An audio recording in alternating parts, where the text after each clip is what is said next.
a bunch of companies came out of the woodwork trying to get the rights to it. So I figured it must have, some importance there. And then 4 years ago, I took time off and I just wrote it as a novel. I was going to sell it on my blog site.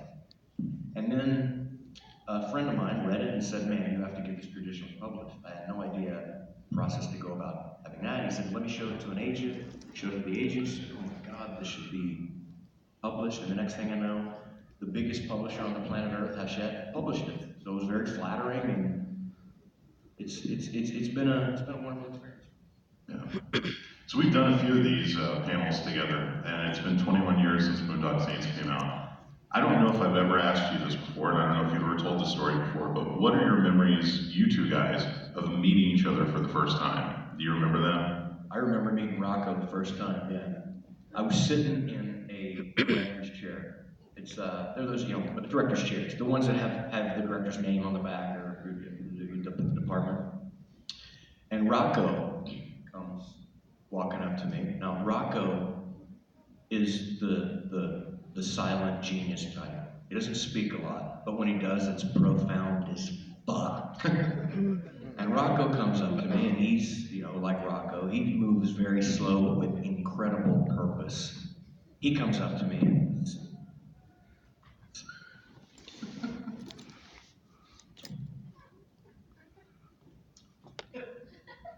sure, and I'm like, yeah, Rock. He goes, do you like peanut butter? I said, yeah, Rock, I do like peanut butter.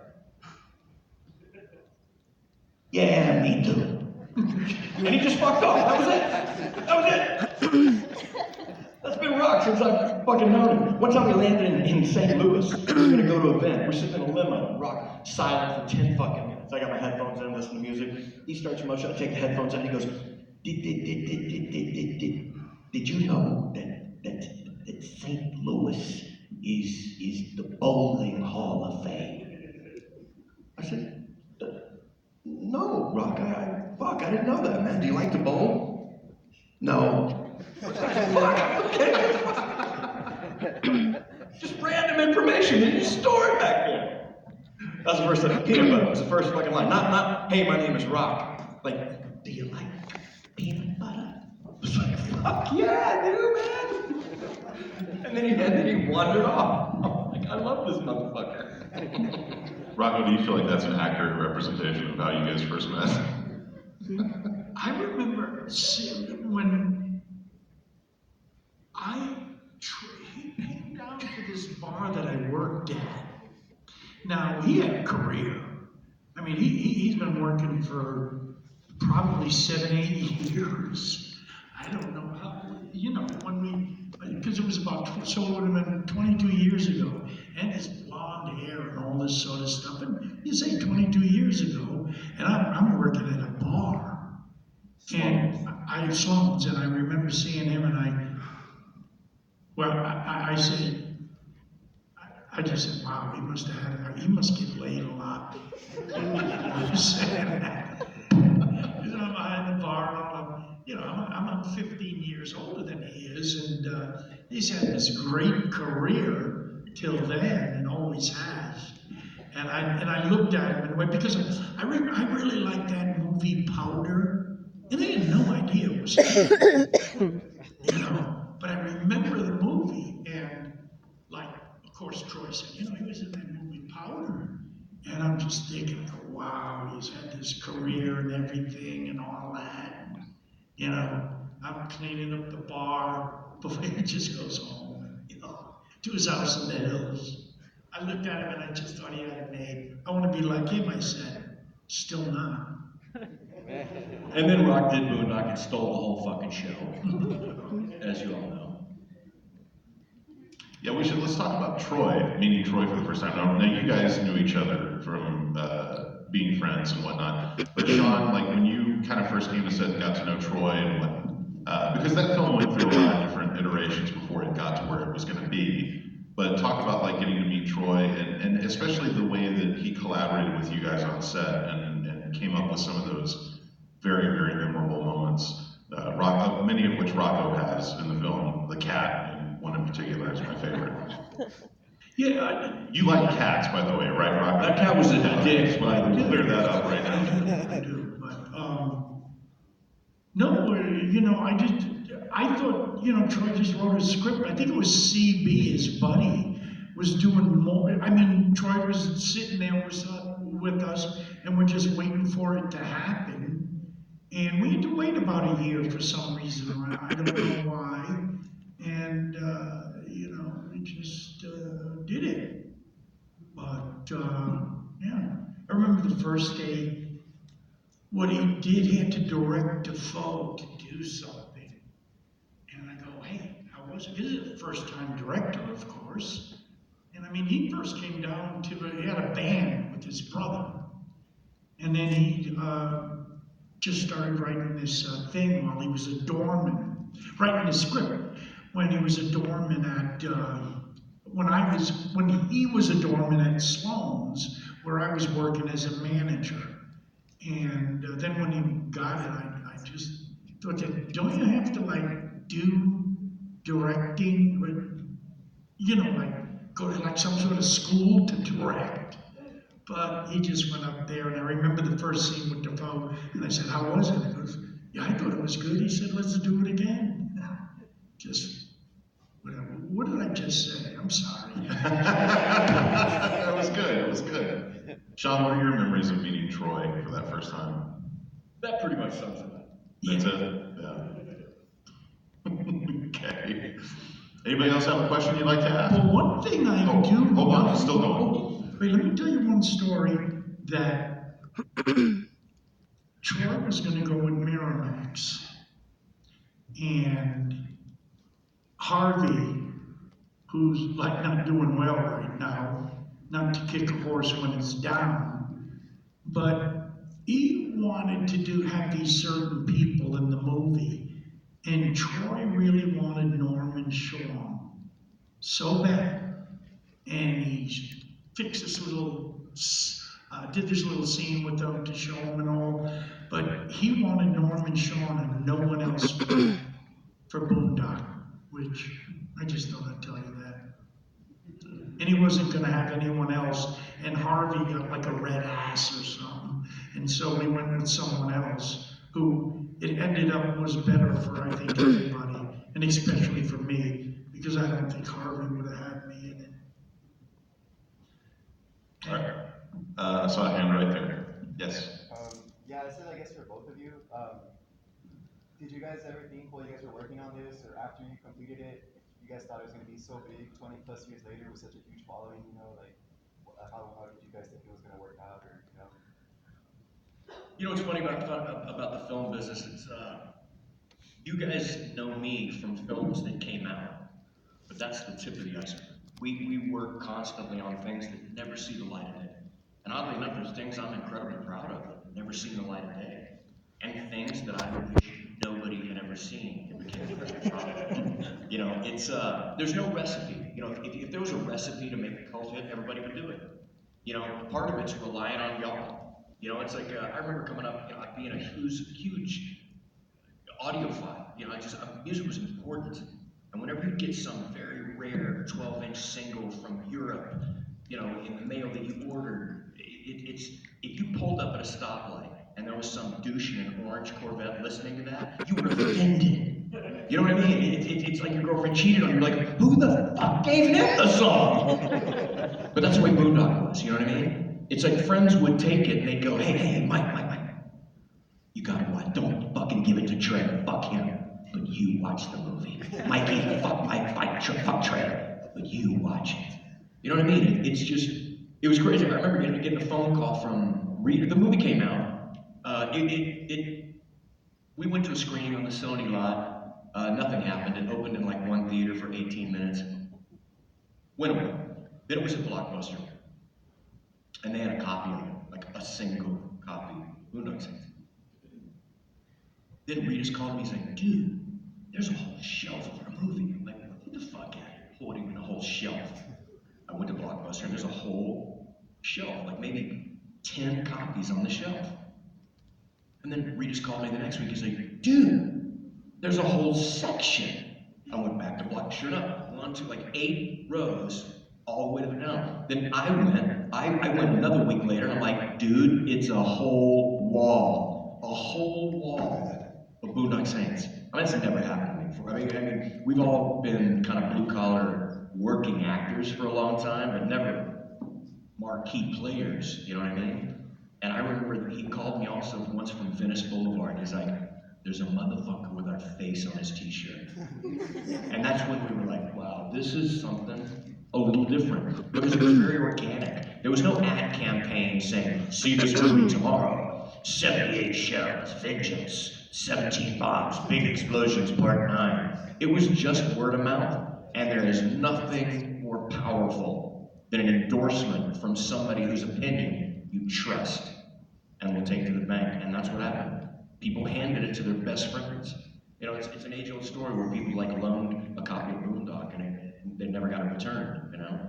It's just something that happens, that you can't put your finger on, you can't replicate. If you could, everybody do it, you know?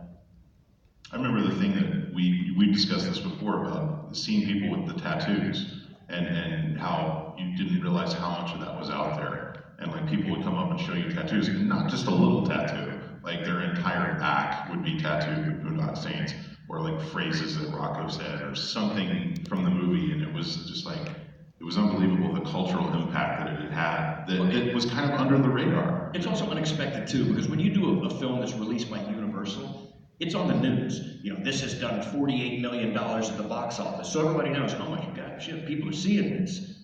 But when it's blockbuster, you have no idea. It just kind of creeps up on you. When you see your face tattooed on somebody's arm, you're like, I guess people are watching this. It's kind of crazy to see it kind of reverse engineer it like that. It was a magical experience seeing it organically grow like that, you know.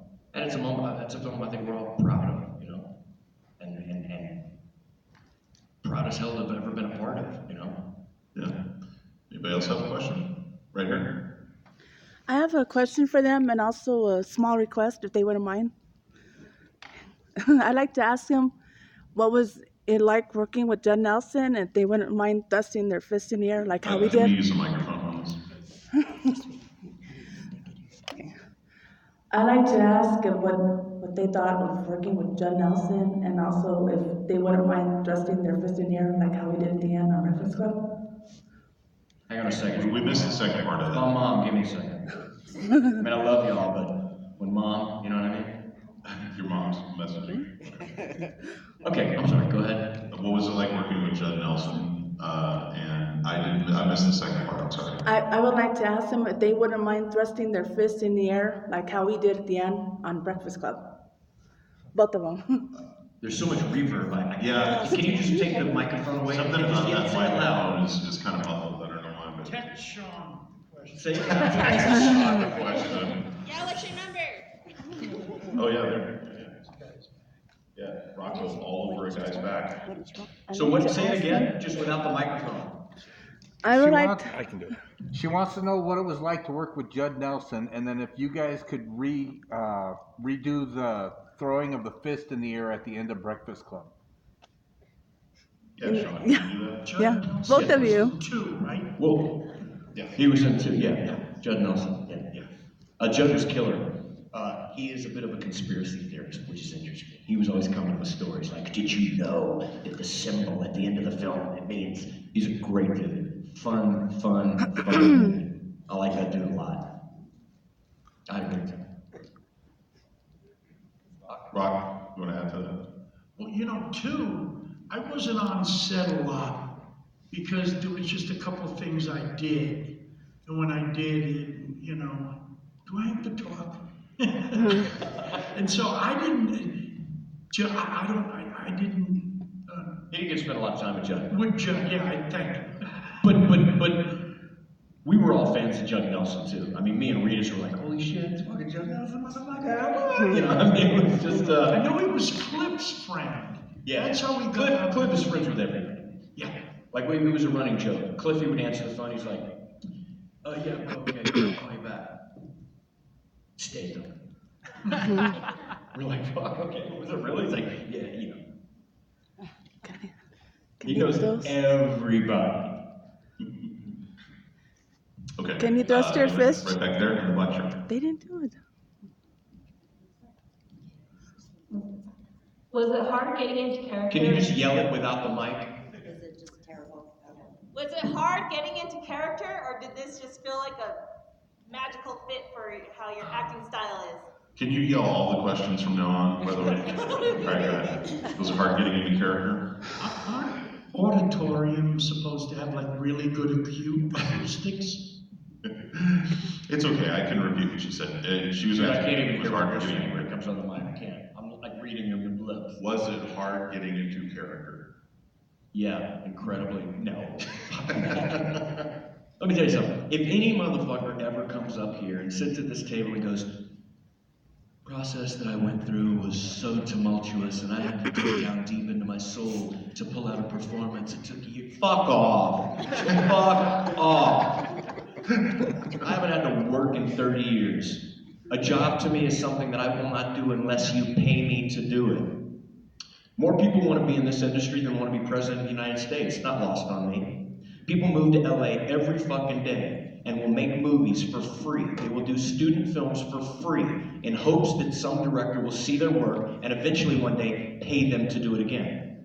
No motherfucker ever what you found in their front yard. Oh, I'm just replacing the concrete in your driveway. Just in case you like it, maybe you'll hire me some. No, that never fucking happened.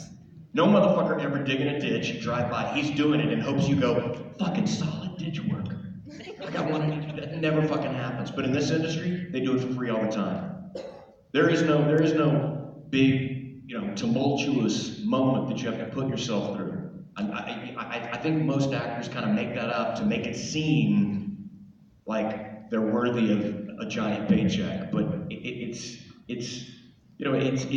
also something that people can do or they can't do. There's a reason that you have to audition for every good acting school out there. If it was a teachable skill, why do you have to audition? You should be able to teach me, right?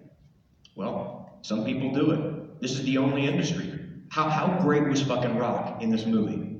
Never done it a day in his life. Yes, never done it a day in his life. Did he need acting class? No. He was fucking perfect.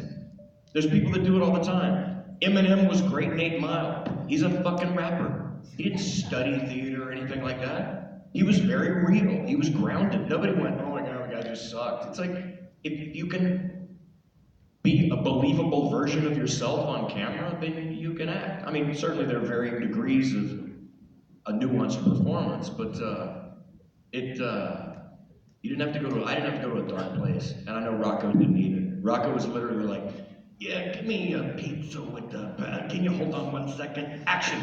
Oh, fuck, bang, bang, bang, cut. Yeah, so extra.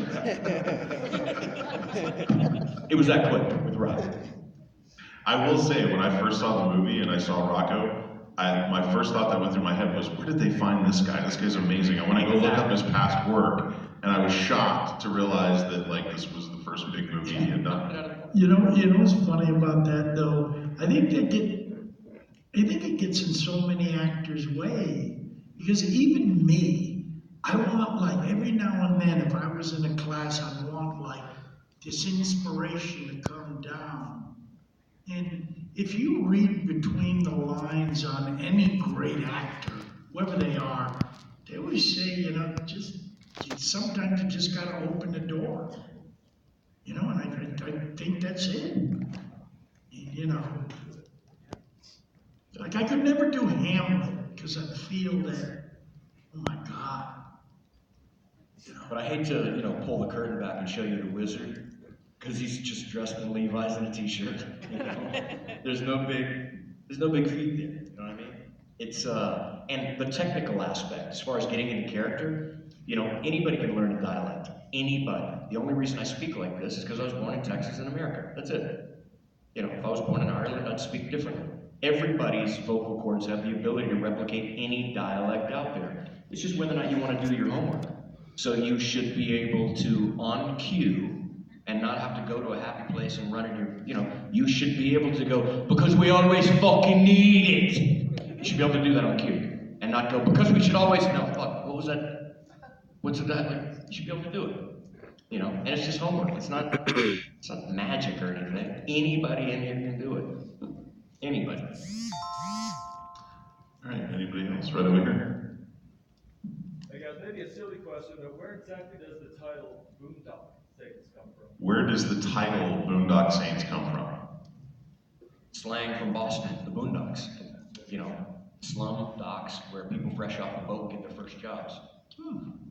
I don't know if you guys know, but I'm smart as fuck. Fountain of information. Yes. Right here in the red. So one of my favorite scenes in the movie was when Rocco walks in after you guys killed everybody and he just starts screaming, "Who the fuck? What the fuck?" So I was just wondering if that was scripted or if Rocco improvised that or how that would come out. The scene right after they've killed everybody and you walk in and you're freaking out, was that scripted or was that improvised? How much of that was Scripted, I mean, from the lines, you know, I mean, the lines are on paper. You didn't, Is there any way you can say those lines again? Well, it certainly illustrates the diversity of the word, doesn't it? Rock was fucking brilliant, man. Oh, yeah. Absolutely brilliant. You know, anybody could have just, you know, repeated the F word over and over. But there's a certain degree of anger and passion that can only come out of that fucking word. Perfectly done. Right there in the black. Do you have any stories about working with Billy Connolly? Oh, stories about working with Billy Connolly. Arguably one of the quickest minds I've ever met in my life. You know, everybody references Robin Williams as, you know, one of the quickest minds. I put Billy Connolly in first place. Some of my best memories of Boondock Saints are riding to set in the van with Billy. And you realize that, you know, I remember when they cast Billy, I'd never heard of Billy Connolly. And people in the States don't realize that this dude is bigger than Chris Rock in Europe, combined with every other comedian. When I say he lives in a castle in Scotland, I mean a fucking castle. Like with turrets and shit, like no shit. Guy's huge. I mean, when he's telling you a story, he's like, yeah, so I remember that. I was having a sandwich with Maggie, and you know, she just, you know, won the election, and you're like, fuck, he's talking about Margaret Thatcher. He's like, oh yeah, you know, I was with David, right, and we were talking about, you know, he was in the studio with Mick, and I'm going, he's talking about David Bowie and Mick Jagger, and I don't know what he's doing with his hand. He's like, they were talking, and then I looked down, and right in David's hand was Mick's bell end. I'm, oh, fuck!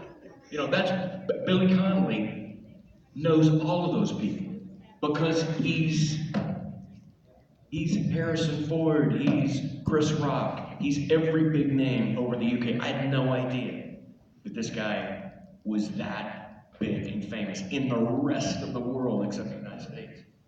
And the dude is one of the funniest dudes I've ever met in my life. The dude is truly a genius. I don't throw that word around a lot, but that dude is a genius. One of the best minds. And he read my book and wanted to write the foreword. So talking about flattery, of all the people that I respect, he's definitely at the top of the list. And he read it and he goes, Sean, please, you gotta let me write the foreword. I was like, dude, done. I was like, are you kidding me? Like, what an honor, man. That dude's a gem, a true gem. Yeah. There, right there. So were there ideas for Saints 2 from the making of the first one? Or was it like you guys he came up with the idea after the first one had already come out? Now, Troy wrote that after the first one. Okay. I mean, nobody knew that Boondock was going to warrant a sequel. Right. As a matter of fact, all indications are that no films warrant a sequel. And it's not just about the quality of the film. I mean, honestly, I've done films that warrant sequels that, for whatever reason, never came out. Never seen the light of day. And then I've had, you know, films that I've done multiple parts of, or something that came out again that I thought, I can't believe they made that. You know, it's an interesting industry out there. But certainly you don't make it going, oh yeah, this is going to do 177 million. It's so rare for that to happen. And only one of the variables is the film has to be good. One. There's a lot of other variables that come into play. So yeah, not until it blew everybody's mind with the numbers that it did and the amount of people that plugged into it, did Troy sit down and finally, write the sequel. And it was tied up in legalities for a long time. The backstory is the guy that funded it did some sort of shell company, sold it, so he cut everybody's profit sharing out. It was a scam. He got sued, and it's a big fiasco, to be honest. I'm trying to see if I see it there, right there. What is the title of your book, and would you be interested in turning it into a film adaptation? What is the title of your book, and would you be interested in doing a film adaptation of it? It's called Jane 2. Janetwo. And a lot of people go, oh my God, well, I probably want to read Jane 1 first. Well, no, actually, I'll tell you the story behind this, but it's clear in the book. But Jane was a girl, she lived across a ditch and by a back fence from me. And I first saw her by just seeing her black hair pop up over the fence when she'd jump on her trampoline. And her parents were hippies, and they numbered their kids. And her mom would come out, and her mom would go, 2, 3, 4, dinner time. And I finally figured out that she was 2. She was the second born. Later, much later, I found out that her name was Jane. So to me, she's always been Jane 2. And that's the girl across the fence. Changed everything in my life. And if you happen to give it a read, please send me a Facebook message. I'd love to know your thoughts. I also narrated the audiobook, and not trying to pimp out books, if you download the Audible app, you get your first book for free. So you can get it for free. Download the Audible app, you get my book for free, listen to it. I narrate it as well. Send me a Facebook message, let me know what you think.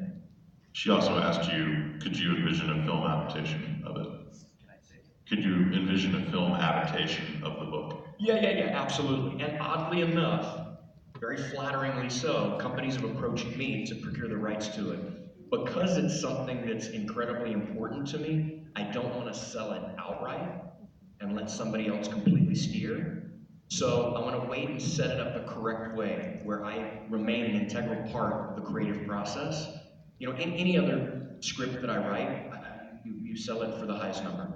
But something personal, it's a little bit more complicated than that, but very flattered that there's one very, very big company whose assistant read it and convinced an executive to read it, and then I was contacted, and those moments are kind of priceless. It's very, very, very flattering, but it makes you think, wow, maybe this has some legs, so absolutely that's on the plate of a to-do list.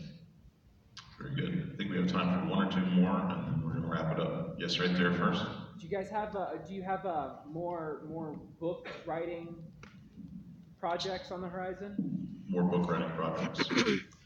Like I said, I moved out to LA to be a writer. I wrote a piece of children's theater. I was going to University of St. Thomas outside of Houston, and the most beautiful girl I'd ever seen at the time was leaving a building every Monday morning, so I did what any red-blooded Texan does. He drops an English class, and he signs up for whatever the fuck they teach in that building. It's a true story. Ended up being in the theater department. And I fell in love with acting. Coming up as a kid, I always knew I loved acting. When you'd be in 5th grade and you'd read a play and everybody was assigned a character, I was the only one trying to make it real. And they'd come to me and I'd be like, but Tommy stole the toys, why can't I play with, Everybody else was like, but Tommy stole the toys, why can't I play? I found I'm like the only one going, come on guys, let's make this real. But in high school, the only people in the drama department were fucking Fruit Loops.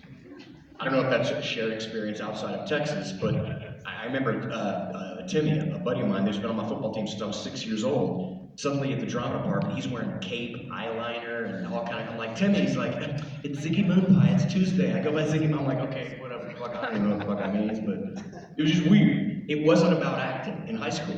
It was about a weird collection of people that liked to show how weird they were. For whatever fucking reason, rock on, do your own thing. And I was like, man, this is not about acting at all. But I always had an affinity. I was like, I'd like to do that. So it wasn't until college that I signed up for that theater class because of that girl, and I fell in love with acting. Because in college, it was just about acting. It wasn't about any wardrobe or being in a weird clique. It was just there was an engineering student in it. There was a political science. It was just random people. And so I did a lot of plays, but always to me, I've always been a little bit of a more objective person than subjective, meaning if I was going to be in the Olympics, I'd rather be Usain Bolt than say Greg Louganis. Usain Bolt, you either break the tape first or you don't. Nobody's going, well, you were fastest, but your elbows were wide when you're running, and we're taking off points for that. No, fuck, you're fucking faster, you're not. Greg Louganis, there's 5 of the judges thought somebody else won, but 6 thought he won, so he won. I didn't want to leave my fate in the hands of a panel of 8 people deciding if I could get an acting role, but I knew I could write, or I thought I could. And so I wrote a piece of children's theater and I drove out to LA, waited tables, saved my money, produced the play. A lot of people loved it, and an agent said, hey, let me submit you on some commercials. I thought, well, if it supplements my income, sure. Then she said, let me submit you on I got a string of those commercials, let me submit you on some theatrical. And then the next thing you know, I was on a plane to go do Young Indiana Jones, and the writing took a back seat. So writing is why I went out there. Only recently did I start falling back onto that with Jane too. And again, it brought me back into it because I was going to sell it on my blog just to have people know the story. Because a lot of people from the article in Jane magazine, it had legs. A lot of people, shared that and it became a little viral thing. And so, and then it got published, unbeknownst to me, by a huge company. And then subsequently, we just wrapped in July a movie that I have coming out called Mickey Kelly. I wrote it, I executive produced it, got Dennis Quaid in it, Katrina Bowden from 30 Rock. We have some amazing cast members in it.